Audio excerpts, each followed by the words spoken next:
Last time, Antiochus Hierax had declared the independence of Asia Minor from the rest of the Seleucid Empire. Initially, Seleucus II Callinicus bode his time, preparing his forces for an invasion to put down his rebellious brother. At the same time, Antiochus Hierax readied himself for his brother's inevitable attack. He secured the loyalty of the Galatians, and then forged an alliance with the growing kingdom of Pontus by marrying off his younger sister Laodice to King Mithridates II. In 239 BC, Seleucus marched into Anatolia and met the forces of Antiochus Hierax somewhere in Lydia, which was the very heart of Antiochus's realm. At the end of the day, Seleucus held the battlefield, but his victory was indecisive and he could not press on to take Sardis. Changing tack, Seleucus decided to eliminate Antiochus's valuable Galatian allies, and he marched on their settlement of Ancyra. The Galatians, with the aid of Mithridates of Pontus, gained a hugely decisive victory over Seleucus, leaving 20,000 of Seleucus's men dead, practically his entire army. Seleucus himself had to flee for his life. He threw away his diadem and disguised himself as a common man, escaping on horseback with only a few companions. While on their way back to friendly territory in Syria, they approached a farmhouse in search of food. The farmer there welcomed the strangers with commendable hospitality, feeding them as best he could. Eventually the farmer recognized the disguised king and, after escorting him to the road, said, "Fare thee well, King Seleucus." The king embraced the farmer, and then gave one of his companions a signal to kill the poor man, so as to make sure his presence did not become known. However, it had been reported to Antiochus that his brother had died in the slaughter. Although Antiochus had rebelled against Seleucus, he still felt a love for his sibling, perhaps more indication that his actions had been directed by his mother, Laodice. So, Antiochus put aside his regal purple and dressed in mourning black, secluding himself and grieving for the death of Seleucus. The Galatians, mercenary by nature, having won a great victory over one Seleucid army, and believing Seleucus dead, now turned on their ally and employer Antiochus. If they could exterminate the whole of the royal family, they reasoned that the empire would collapse, and that the resulting power vacuum would leave them free to raid Asia with impunity. Antiochus, with the aid of soldiers loaned to him by Ptolemy Euergetes, inflicted a defeat on the rebellious Gauls near Magnesia. Ptolemy did not aid Antiochus out of any particular love toward him, but for purely pragmatic reasons. He had to make sure the Seleucid civil war was able to continue for as long as possible, bleeding the empire and keeping it weak. Antiochus afterwards paid the Galatians a handsome ransom in exchange for their renewed loyalty, as he would still need their aid in the war against his brother. After the battle, Antiochus also married the daughter of Zalas of Bithynia, forming yet another alliance with a minor Anatolian power.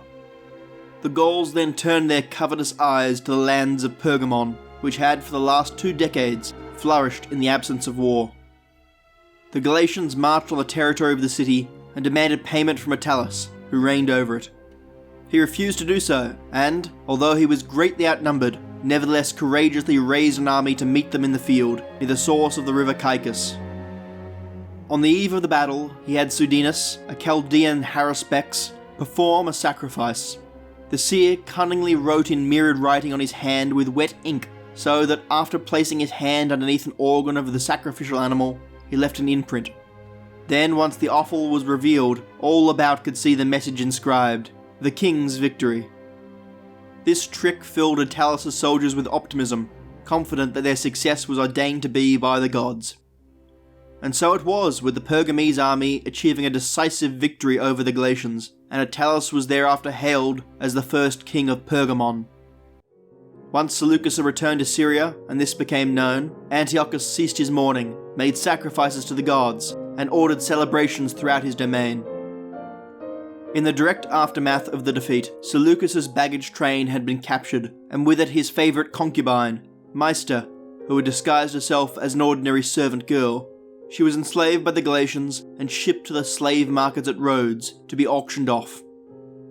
Once she was beyond the power of the Galatians and had arrived at neutral Rhodian territory, she revealed her true identity. The Rhodians dressed Meister in fineries, as expected of her high status, and then delivered her to Seleucus as a sign of goodwill towards him. Antiochus, having had to deal with the Galatians, lost the chance to press his advantage, But neither was Seleucus in a position to counterattack. He would have to bide his time and rebuild his army in preparation for a future campaign into Anatolia. In 239 BC, Antigonus Gonatas, king of Macedon, had died at about the age of 80. He was succeeded by his son Demetrius. Demetrius, shortly after his accession, had married Pythia, the daughter of the deceased Alexander of Epirus, and his widow Olympias, who then ruled Epirus as the queen regent, forming an alliance between the two kingdoms.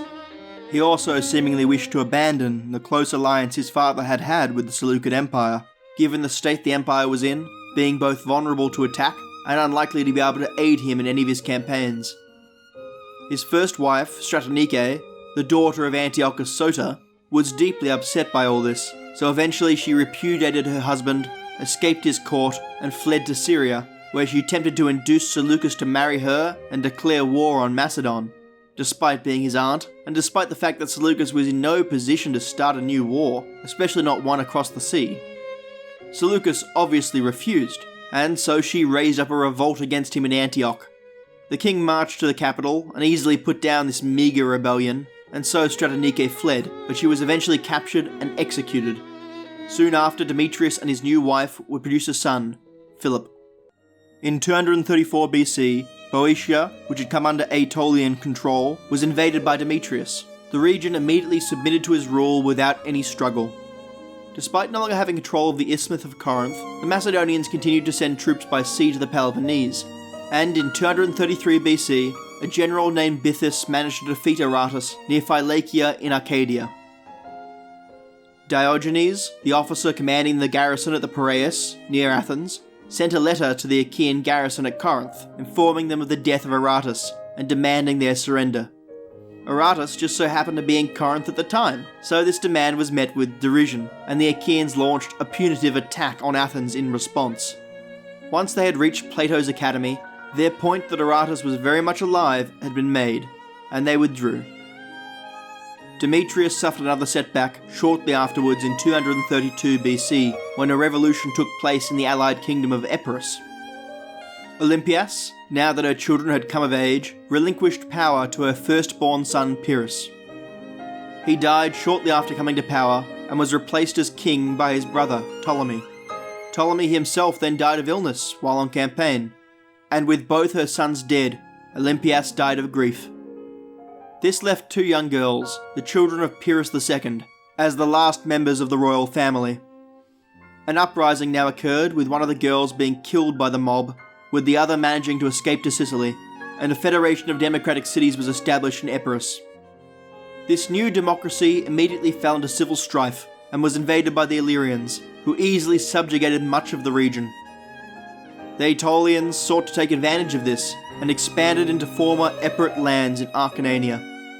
Demetrius, who was busy fighting the Dardani tribe to the north of Macedon, paid a large sum to the Illyrians, so that they would intervene and attack the Aetolians.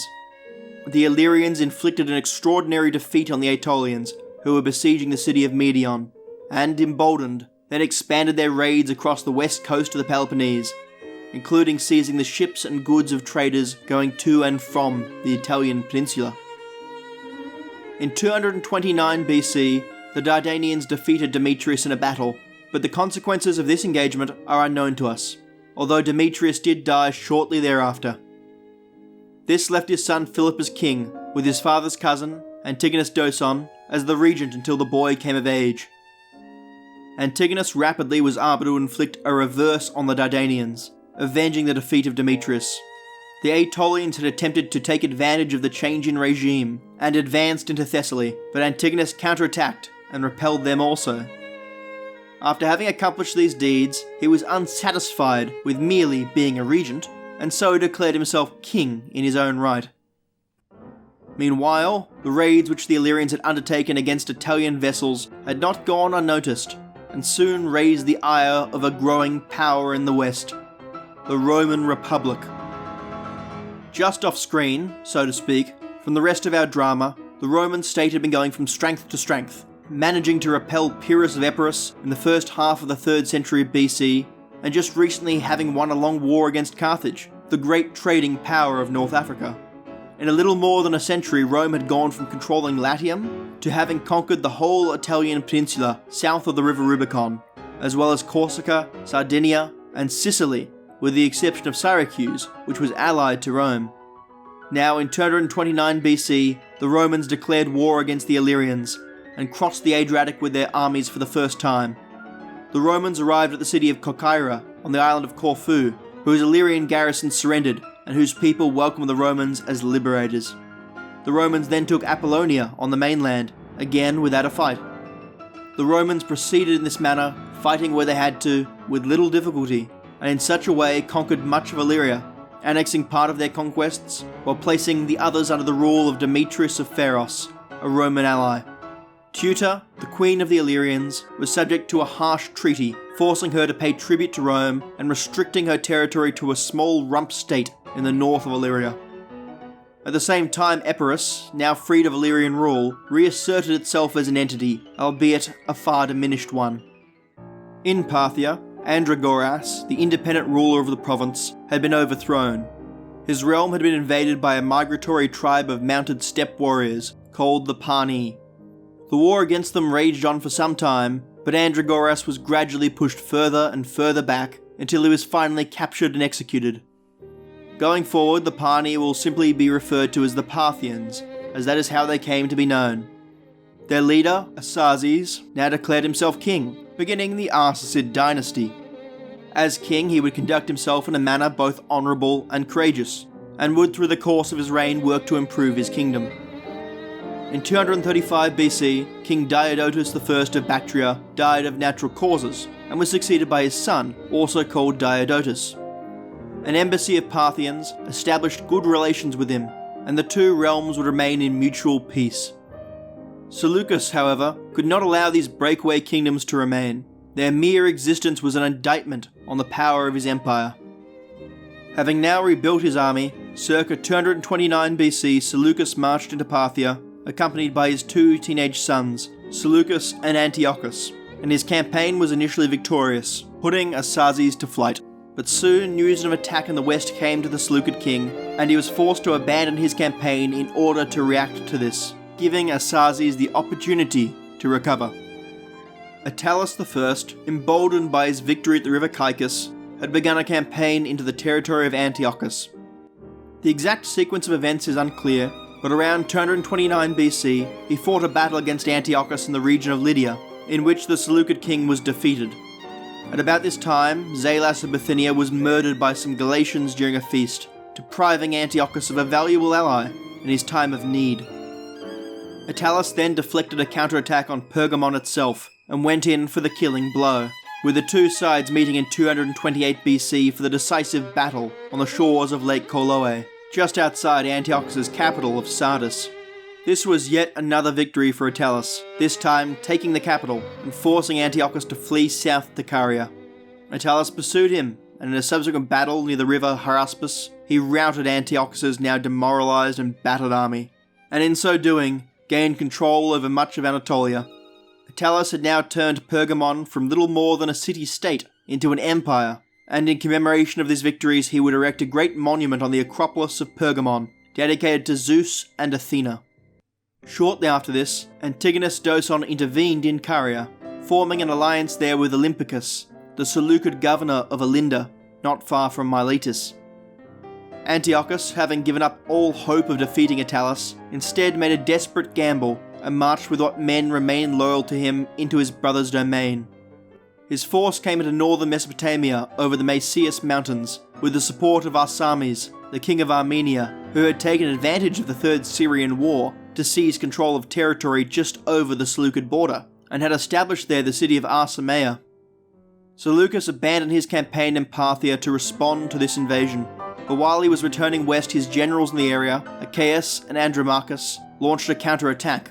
Antiochus was wounded in this battle, but ordered his army to remain and pretend that he had been killed in the fighting, while he fled back north into the mountains. Antiochus' army sent envoys to Seleucus' men, asking for the body of their king so he could be buried, in exchange for their surrender. Achaeus and Andromachus agreed to this, but also said they had yet to find the body on the field of battle. In the meantime, They sent a detachment of 4,000 men to accept the surrender of Antiochus' army. These soldiers, not expecting a battle, were ambushed and slaughtered by Antiochus. However, this was only a minor setback for Seleucus, who could suffer losses, while Antiochus could not. Antiochus eventually was defeated and fled into Cappadocia, taking refuge at the court of Ariarathes, who had remained neutral in the civil war.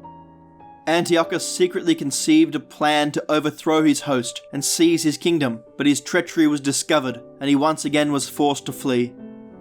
This time, he went to the cities held by Ptolemy in Thrace, perhaps hoping against hope that Ptolemy might once again give him soldiers to continue his civil war. Ptolemy had no desire to revive Antiochus' hopeless cause and ordered the former king imprisoned.